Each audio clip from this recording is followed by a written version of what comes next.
Next at 6, accused of murdering his 7-year-old niece last year. There are new developments tonight in the murder case against Jason D. Reich. We're going to have the very latest. Plus, only an hour left until the polls close in today's primary election.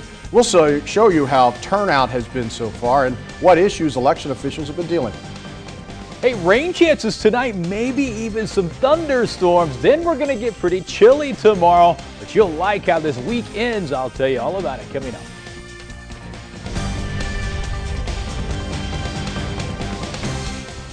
Justin D. Reich will serve the maximum sentence the law allows for the murder of his 7-year-old niece, Willow Long. Yeah, in a plea agreement, D. Reich pleaded guilty to first-degree murder in the stabbing death of the Watson, Illinois second grader.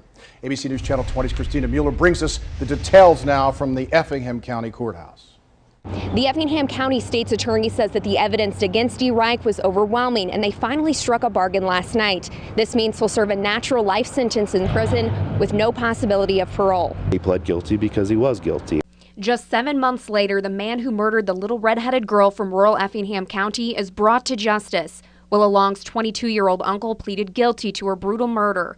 D. Reich was taken into police custody just hours after Willow's body was found south of her family's Watson, Illinois home. Honestly, he was like the nicest guy, and that's why I was so shocked about all this. I could just never see it happening. D. Reich confessed to Willow's murder to police, but pleaded not guilty when a grand jury indicted him September 18th. Even with the murderer behind bars, investigators don't have a solid motive for the crime. D. Reich says while arguing with his niece, she ran outside and fell on a stick that pierced her throat. He says he then killed her to end her suffering. I don't want to give what our theory of the case was, and in the factual basis it was, if you listen to what it said, it was defendant said this, defendant said that. That was his version and we just went with that, so I don't want to get too much into the theory of the case. In the end, the version of facts presented in court was enough for the judge to accept the guilty plea. Who can you really trust? Especially family. Cameras were not allowed in the courtroom this afternoon, but the judge did say after the guilty plea was entered that she was glad for the bargain because it meant that the community and the family could finally have some peace from this case, and the community would be spared the expense of paying for a trial. In Effingham County, Christina Mueller, ABC News Channel 20. Talking about the expense in that case, the Effingham County State's Attorney says the trial would have easily cost hundreds of thousands of dollars. That said, this is not a done deal. D. Reich still has 30 days to withdraw his guilty plea and opt for a trial. Police in Taylorville arrest 3 people after busting up a suspected meth lab. 42-year-old Pamela Muffick, 56-year-old Julie Hampton, and 41-year-old Richard Ruff were taken into custody at a home in the 500 block of South Webster Street over the weekend. Authorities say they all face charges for making meth, possession, and for having meth-making materials. Right now, the trio are in the Christian County Jail and have been appointed public defenders. Teachers in the Teutopolis School District say that they plan to go on strike later this week if an agreement on a new contract isn't in place. The district just east of Effingham has a staff of 65 teachers and around 1,000 students. The Teutopolis Education Association says that the district wants to implement a 2-tier salary system, meaning new teachers would work on a separate pay scale than current employees. Teutopolis teachers have been working without a contract since August.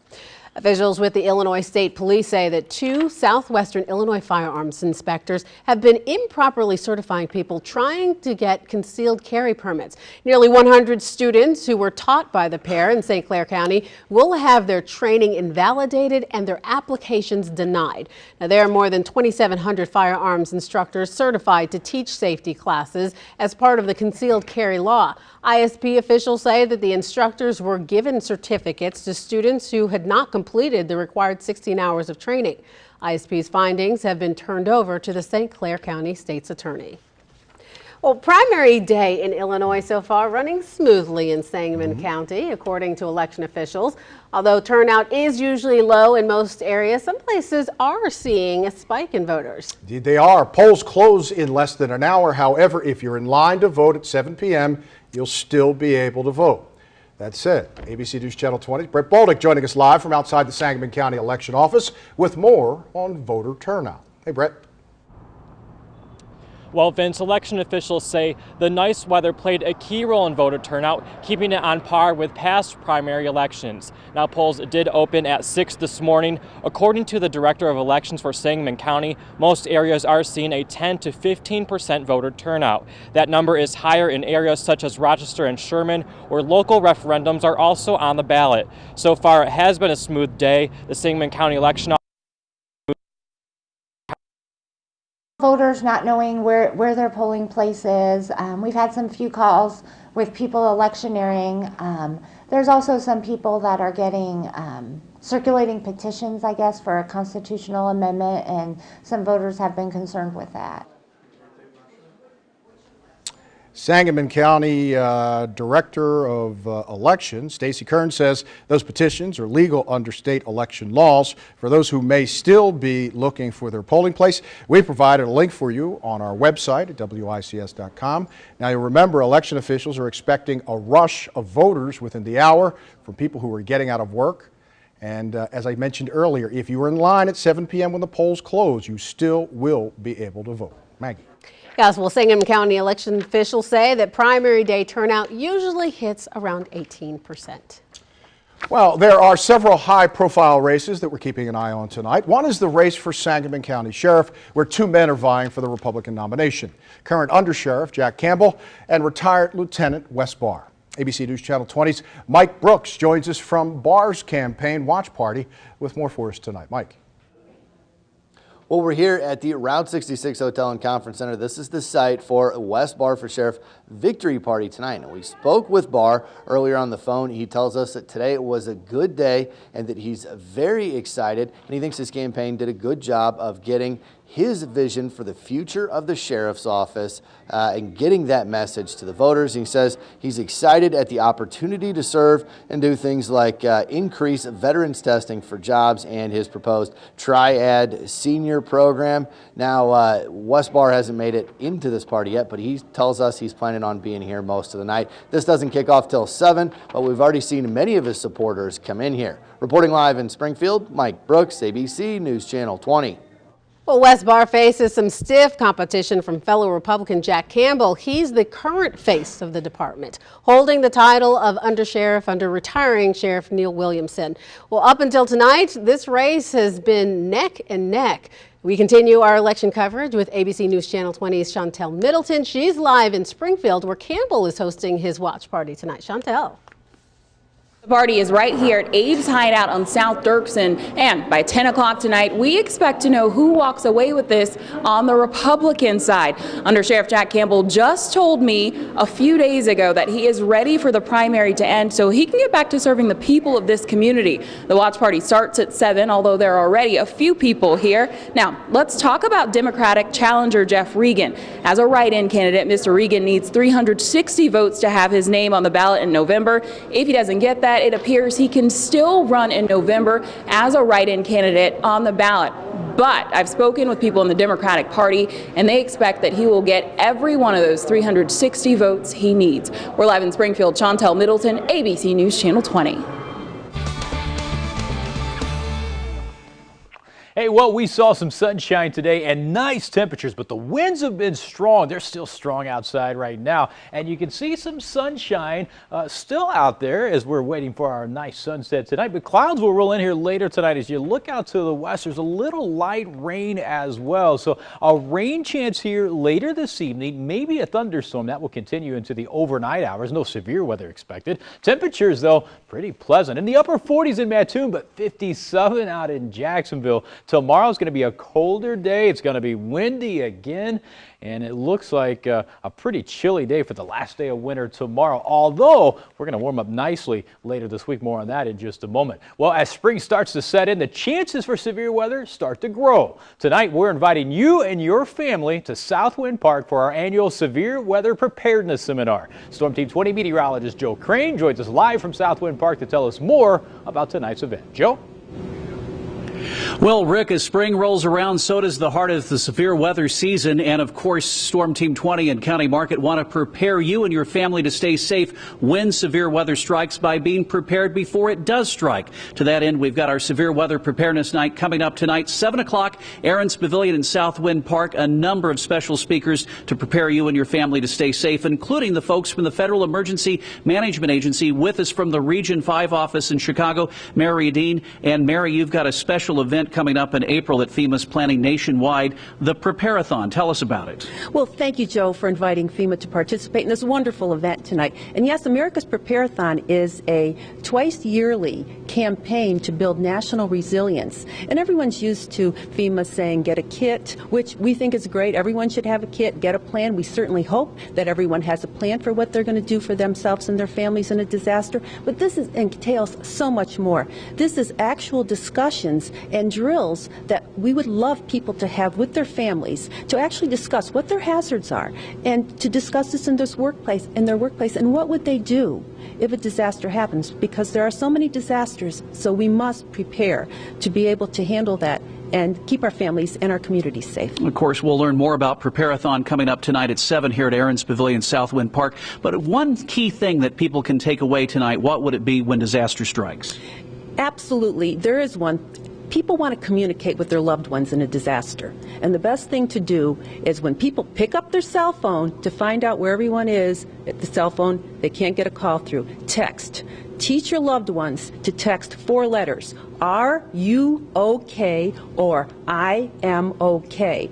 Because you can get 800 text messages through and the bandwidth that it takes to get one cell phone through. Great advice from Mary Dean from FEMA's Chicago Region 5 office. She'll be with us tonight along with state and local agencies to help you prepare for when severe weather strikes at Storm Team 20 and County Market with the Severe Weather Preparedness tonight, 7 o'clock, doors open at 6:30 here at Aaron's Pavilion in Southwind Park. Live in Springfield, Joe Crane, Storm Team 20. Still ahead tonight at 6, feeling like you're paying more at the grocery store? Hey, you're not alone. How much the cost of many staple items has risen over the past year. And the Illini is East Coast bound for the NIT tomorrow night. We're going to hear from the team a little later on in sports. We're back in a moment. If you don't have health insurance, time is running out. There's less than 2 weeks left to sign up under the Affordable Care Act. Certified navigators were on hand at Lincoln Land Community College in Jacksonville today, taking folks through the process. Now, you don't need a certified navigator to sign up for coverage, but they are here to help. One navigator says that the most common question they hear is about the penalty for not getting coverage. Now, we're told that some people are exempt from the penalty, but most are not. That will be $95 or 1% of your income this year, whichever is greater. It moves up in the following years to be quite a substantial amount of money. So it would behoove people to try to sign up and get something that's affordable. Well, if you missed today's sign-up initiative in Jacksonville, you can still make an appointment there, and there are other sign-up initiatives coming up. We have more information on how to do that on our website. Just head over to WICS.com. Average fruit prices are seeing their biggest increases since September of 2011. That, according to new numbers from the Bureau of Labor Statistics. Prices rose 0.4% last month. Meat, poultry, fish, and eggs all up a little more than 1%. Dairy prices show an increase of just under 1%, but the agency says fruit and vegetable prices have actually been lower during the past year. Officials say the meat prices in particular are rising due to drought. A windy but pretty warm day today for this time of year. When will those gusts die down? Chief Meteorologist Rick Kirby in next with a full check of your forecast. But first, let's take a look at today's market numbers on the positive side.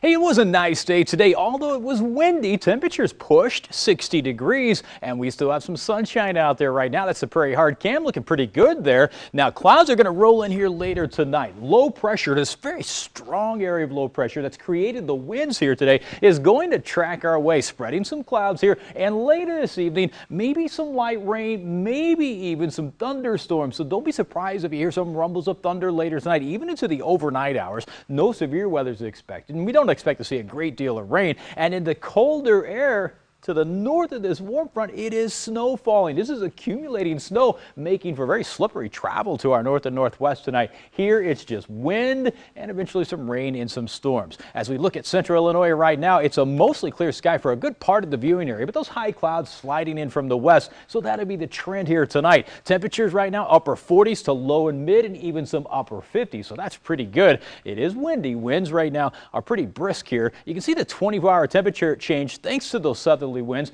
making it 10, 15, almost 20 degrees warmer than this time yesterday. And the winds, as I mentioned, blowing from the southeast, 15, 20, 25 miles per hour, gusting even higher. Look at some of these wind gusts right now. Decatur, you have a wind gust of 36 miles per hour, 32 in Litchfield. Taylorville, you're pushing 30 right now.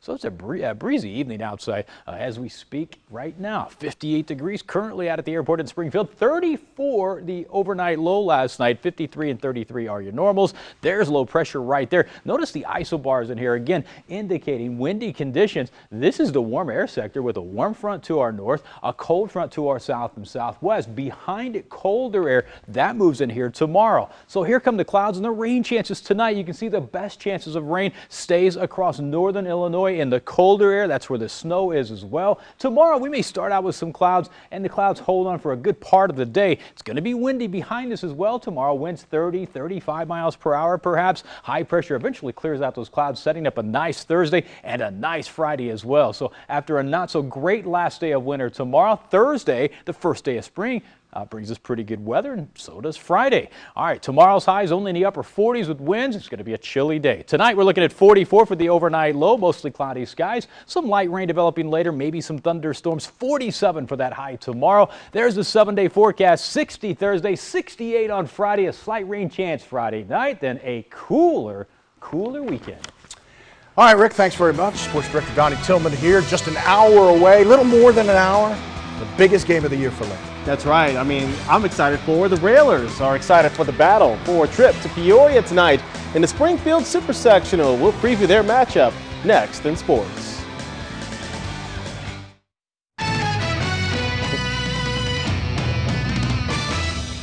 Good evening, sports fans. Tonight, the Lincoln Railers can do something they haven't accomplished in 7 years. Lincoln will look for a trip to state and a spot in the Class 3A state semifinals. The Railers have surpassed many milestones and achieved many team goals to this point, I should say. But they're not done in their eyes. The only thing standing in their way is Cahokia, a team Lincoln beat way back in the earlier stages of the regular season. However, this Cahokia team much improved from the team Lincoln faced months ago. We've got a tough opponent in Cahokia who's, we played earlier in the year, but they've really improved and playing much better, and I think they're pretty smooth. It's a very good basketball team that's very talented. They're a lot different team now. They're much more experienced. They've gotten a lot better over the year, and they're playing a lot harder right now, and we know it's going to take our best effort if we're going to want to beat them. Lincoln and Cahokia meet at 7:30 tonight at the Prairie Capital Convention Center. To college hoops now, the NIT tournament kicks off tonight, but the Fighting Illini have another day to prepare for their East Coast adventure. The Illini traveled to Boston University, a team that had its sights set on the field of 68 but just missed out. With the renovations to State Farm Center taking place, Illinois must go on the road, though they are the higher seed.